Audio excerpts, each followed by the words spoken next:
तो hello guys, आपका mother Gupta channel पे बहुत बहुत स्वागत है। तो जेईई मेन 2025 चैप्टर का नाम थर्मोडायनेमिक्स है। क्वेश्चन बहुत प्यारा है। इसमें तीन कॉन्सेप्ट मैं आपको बताने वाला हूँ, ठीक है।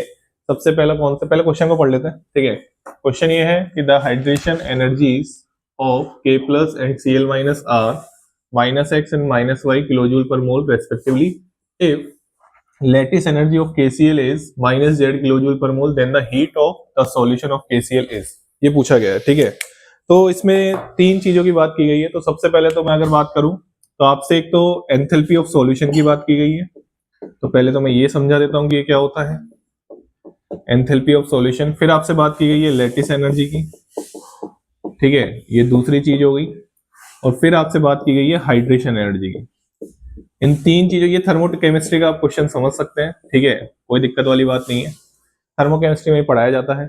अच्छा, एंथैल्पी ऑफ सॉल्यूशन क्या होती है, सबसे पहले तो वो समझा देता हूं। एंथैल्पी ऑफ सॉल्यूशन होती है बच्चा कि एक मोल आप सॉल्यूट को डिसोल्व कर रहे हो किसमें, एक्सेस अमाउंट ऑफ वाटर में, तो उसी को हम क्या बोलते हैं, एंथैल्पी ऑफ सॉल्यूशन बोलते हैं। वापस बोलूं, इसको रिप्रेजेंट कहीं भी कैसे भी आप, जैसे जनरली मैं ऐसे कर देता हूं क्लासेस में, ठीक है, कई ऐसे भी कर देते हैं, कोई टेंशन वाली बात नहीं है उसमें, ठीक है ना, कैसे भी कर सकते हो, ठीक है। तो एक मोल कंपाउंड को हम डिसोल्व कर रहे हैं किसमें, एक्सेस ऑफ वाटर में, तो उसी को हम क्या बोलते हैं, उसका एक्वस सॉल्यूशन बना रहे हैं एक तरीके से, ठीक है। एक्सेस ऑफ सॉल्वेंट भी हम बोल सकते हैं, कोई दिक्कत वाली बात नहीं है। तो उसको हम क्या बोलते हैं, एंथैल्पी ऑफ सॉल्यूशन बोलते हैं, राइट। चलिए, इसके बाद लैटिस एनर्जी की जब हम बात करते हैं तो लैटिस एनर्जी क्या होती है, लैटिस एनर्जी दो तरीके से डिफाइन हो सकती है। कैसे, पहला, ध्यान से दोनों कान खोल के सुन लेना। एक मोल आयनिक कंपाउंड को हम क्या कर रहे हैं, उसके कॉन्स्टिट्यूएंट गैसियस आयन में कन्वर्ट कर रहे हैं। उसके कॉन्स्टिट्यूएंट गैसियस आयन पर अंडरलाइन कर लेना, उसी को हम, उसमें जो एनर्जी एब्जॉर्ब होती है उसको हम लैटिस एनर्जी बोलते हैं। दूसरी डेफिनेशन, एक मोल आयनिक कंपाउंड जब उसके कॉन्स्टिट्यूएंट गैसियस आयन से बन रहा है तो उसमें जो एनर्जी रिलीज होती है उसको हम लैटिस एनर्जी बोलते हैं। जी हाँ, दोनों तरीके से आप डिफाइन कर सकते हैं। या कंपाउंड जब ब्रेक हो रहा है तो एनर्जी रिक्वायर्ड होगी, जब कंपाउंड बन रहा है तो एनर्जी रिलीज होगी।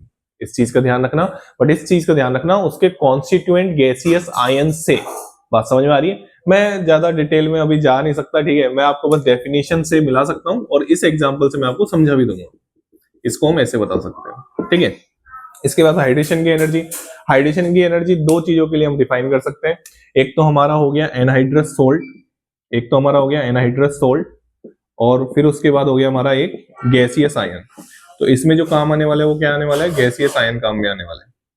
हाइड्रेट एनहाइड्रस सोल्ट के लिए क्या डिफाइन होती है कि जितना अमाउंट रिक्वायर्ड है उसको जितना अमाउंट उसको रिक्वायर्ड है उससे ज्यादा पानी इसमें हम नहीं डालते, तो उसमें जो एनर्जी रिलीज होती है उसी को हम क्या बोलते हैं, enthalpy of hydration in condition के कौन से में, एनहाइड्रस सोल्ट में।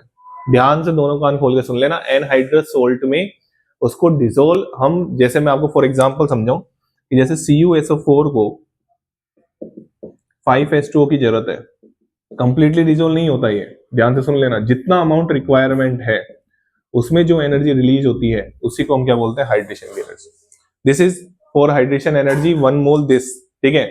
और गैसियस आयन की बात करें तो जैसे फॉर एग्जांपल K प्लस, हाँ, इसमें कंप्लीटली डिसोल्व हो जाता है, बिल्कुल आपने सही समझा कि इसको हम H2O में डाल रहे हैं और ये क्या बना देगा, K प्लस एक्वस। इसमें जो एनर्जी रिलीज होती है उसको क्या बोलते हैं, हाइड्रेशन की एनर्जी। बिल्कुल एनहाइड्रस सोल्ट के लिए ऐसे डिफाइन होती है, गैसियस आयन के लिए ऐसे डिफाइन होती है। क्लियर। आई नो कि मैं ज्यादा डिटेल में नहीं जा रहा, मैंने आपको रफ आइडिया दे दिया है कि ऐसा ऐसा ऐसा होने वाला है। चलिए क्वेश्चन की बात करते हैं। क्वेश्चन बहुत फेमस है, एनसीईआरटी में इसका फॉर्मूला भी लिख रखा है, बच्चे फिर भी पता नहीं कंफ्यूज रहते हैं। और ये भी क्वेश्चन जब आया होगा तो मैक्सिमम बच्चों का सही हुआ होगा, लेकिन बहुत सारे बच्चों को गलत भी हुआ होगा। मैं बताता हूँ क्या गलती हुई होगी। सबसे पहले तो KCl की सॉल्यूशन की एंथैल्पी लिखो, ये तो क्वेश्चन ने पूछा ही है। तो एक्सेस ऑफ वाटर में डिसोल्व हो जाएगा और क्या बना देगा ये, K plus aqueous plus Cl minus aqueous, सही, ऐसा बना देगा, ठीक है। फिर इसके बाद अगर हम बात करें तो ये तो हमको निकालनी है क्वेश्चन में, ये तो हमको क्वेश्चन में निकालनी है, राइट।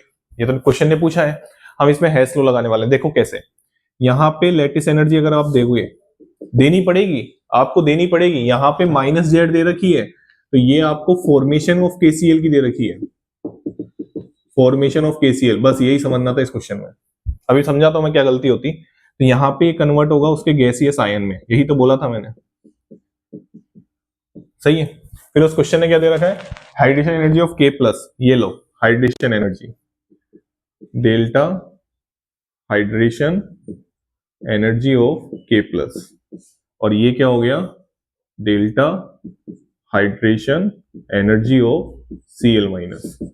देखो आराम से, अब इसमें हैश लो लगा लो, तो हैश लो लगेगा तो कैसे लगेगा, डेल्टा सॉल्यूशन H बराबर लैटिस एनर्जी, हैश लो मेरे हिसाब से जानते होंगे आप, उसमें कोई टेंशन वाली बात नहीं है, डेल्टा हाइड्रेशन H, और यहाँ पे क्या आ जाएगा K plus plus delta hydration H, यहाँ पे क्या आ जाएगा Cl माइनस।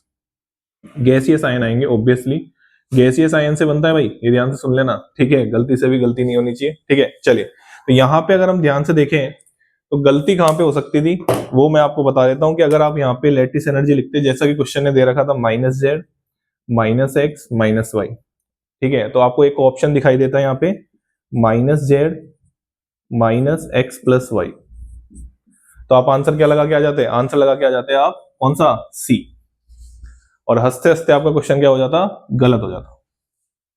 क्योंकि आप अगर ध्यान से देखें तो मैं आपसे फिर से कह रहा हूं कि ये जो लैटिस एनर्जी ऑफ KCl दे रखी है वो जो कि माइनस में है, वो किसको बता रही है, फॉर्मेशन ऑफ KCl को।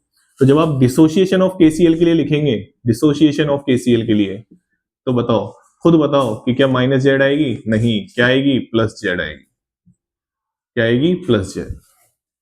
तो बस यहाँ पे -z की जगह, हाँ यही ध्यान रखना था, सुन लो अच्छे से, यहाँ पे -z की जगह क्या आएगा, +z, यहाँ पे +z आएगा, जी हाँ। तो अब हमारा आंसर क्या आएगा, डी। मेरे हिसाब से तो ये बहुत प्यारा क्वेश्चन है जिसमें बच्चे हंसते हंसते गलती करके आएंगे, ठीक है, इसका आंसर डी आएगा। और ये ध्यान रखना, ये डिसोसिएशन की है, क्वेश्चन ने फॉर्मेशन की दे रखी है, फॉर्मेशन की माइनस में होती है, डिसोसिएशन की प्लस में होती है, ठीक है ना।